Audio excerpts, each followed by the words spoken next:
Hey guys, welcome to another edition of the Gotta Look Up podcast. I'm your host, Tom Campbell. Welcome back. I'm coming to you from my backyard. It's a nice day here in the LA area. I'm hoping that you'll get some sounds coming out of the tree over that way where two hawks have decided to build a nest. It's actually really cool. Might have a visitor later too. My dog is laying just off screen here. She may want to come and check things out. So just to let you know. Today I want to talk about love. Given that Valentine's Day is this week, I decided to focus this week's podcast on the topic of love. It will be a recurring theme on the podcast because it is one of the pillars of the Gotta Look Up mission.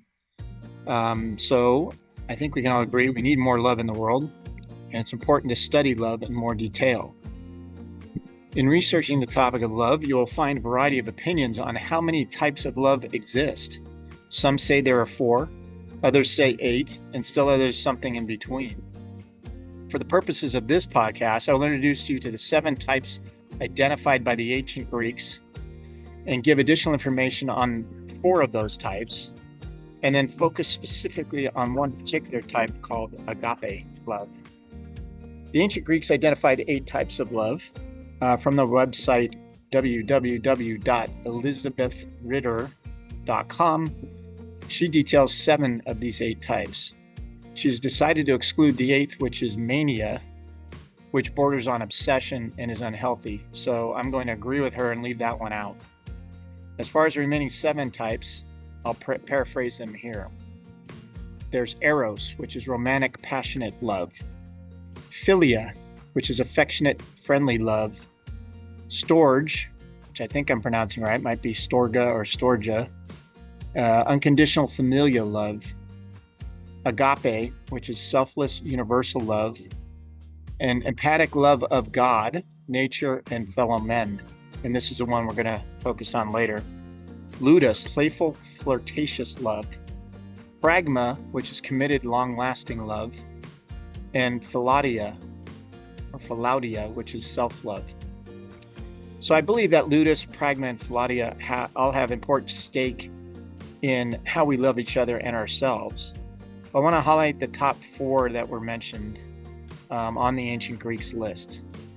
In the website paulechapman.com, he focuses on the first 4 types on this list. While he puts them in a different order, he offers a nice way of simplifying them.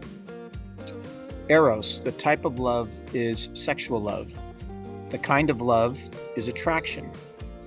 It says, I want you. PHILIA, the type of love, is brotherly love. The kind of love is affection. And it says, I like you. STORGE, the type of love, is family love. The kind of love is affiliation. And it says, you are family. And then Agape, which the type of love is divine love. The kind of love is attention. And it says, I commit to you. So the type of love that I want to focus on the most today is agape love. I was introduced to agape love several years ago and try my best to approach the world based on its principles.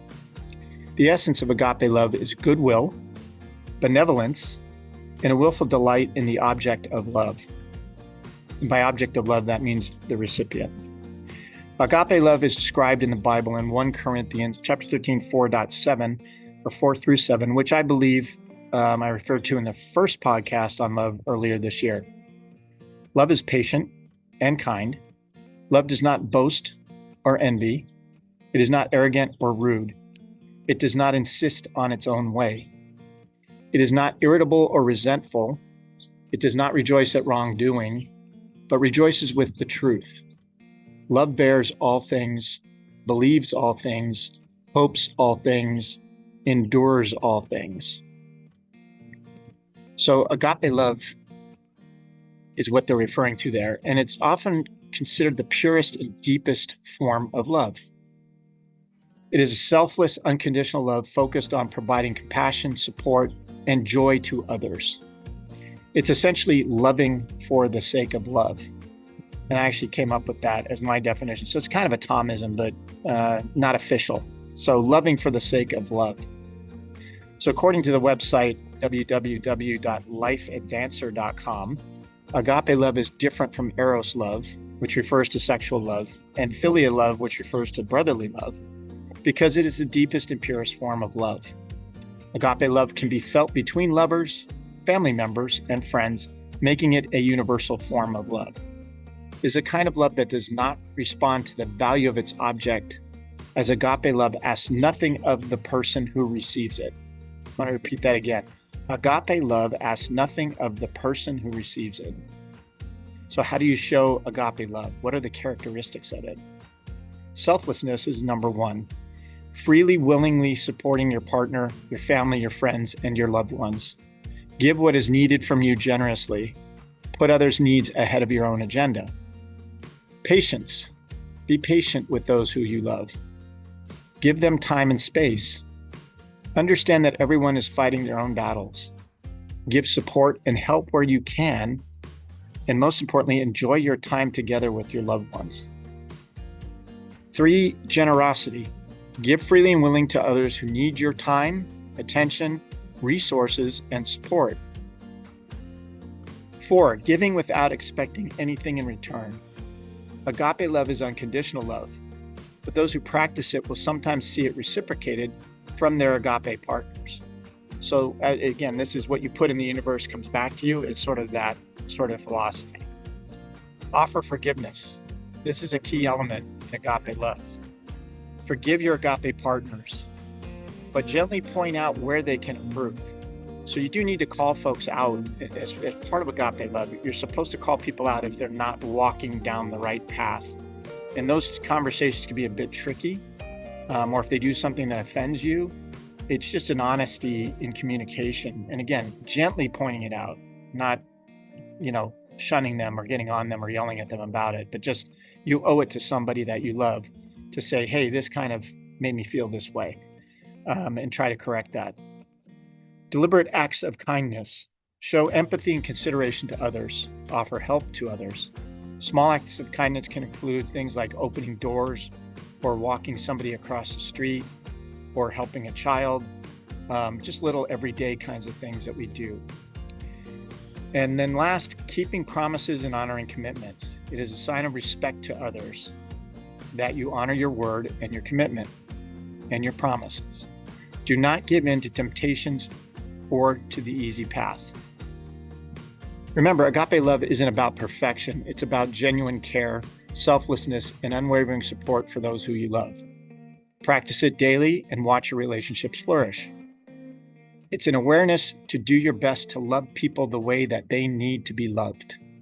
If you practice agape love, you will try to put the needs of others first and serve others selflessly. This doesn't mean that you should neglect your own needs or deprioritize your importance in the relationship. It doesn't mean that you need to say yes to everything. Healthy boundaries are still required. What it does mean is to have an awareness of the needs of others around you and the compassion to do what you can with what you have to help and support them. Agape love can be difficult. It takes strength. It takes faith. It takes a tremendous amount of self-love. Agape love can empty you, so you need to know how to fill yourself back up. Agape love can also feel overwhelming to the recipient. They may not be used to being treated this way. It's important, as in all relationships, to have open and honest communication and to understand and respect boundaries when it comes to love and how recipients wish to be loved. Again, the goal is to love someone the way they need and want to be loved. You can still love them the way you want to love them, but it has to be comfortable for them as well. Some quotes on love. What is love?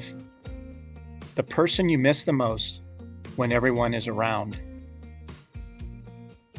Pretty profound. You could be in a group of people, but if the person you love the most isn't there, it's a different feeling than if they are. Agape love is selfless love.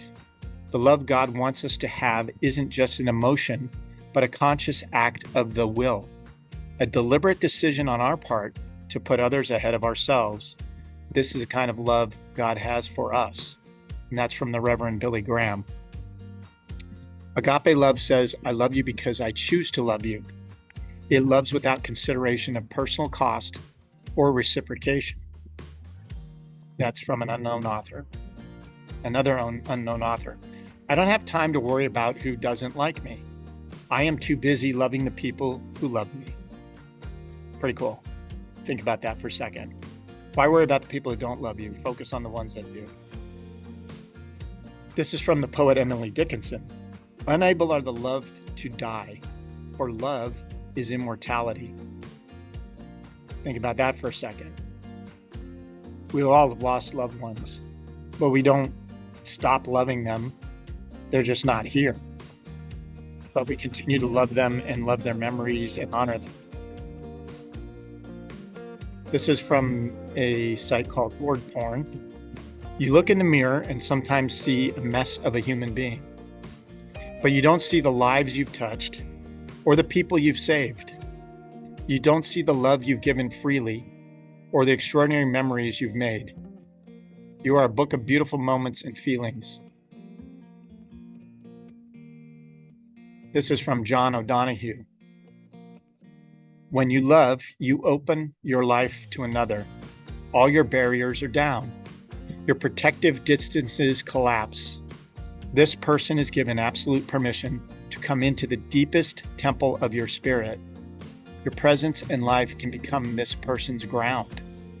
It takes courage to let someone so close. From St. John of the Cross. In the evening of life, we will be judged by love alone. And this is from Bob Goff, whose books I mentioned if you saw my post. This was from Everybody Always, this quote. Love isn't something we fall into. Love is something we become. And I think that goes straight into Agape Love, loving for the sake of love. So to everybody, happy Valentine's Day. But shouldn't we tell those we love that we love them every day? Why do we need just one day? Do it every day. And it is at this time that I usually end with a Thomism and a call to action tied to gotta look brand and mission.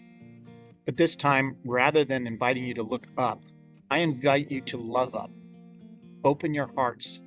Ask that special person out. Get to know a friend on a deeper level. Reach out to that family member you haven't talked to in a while.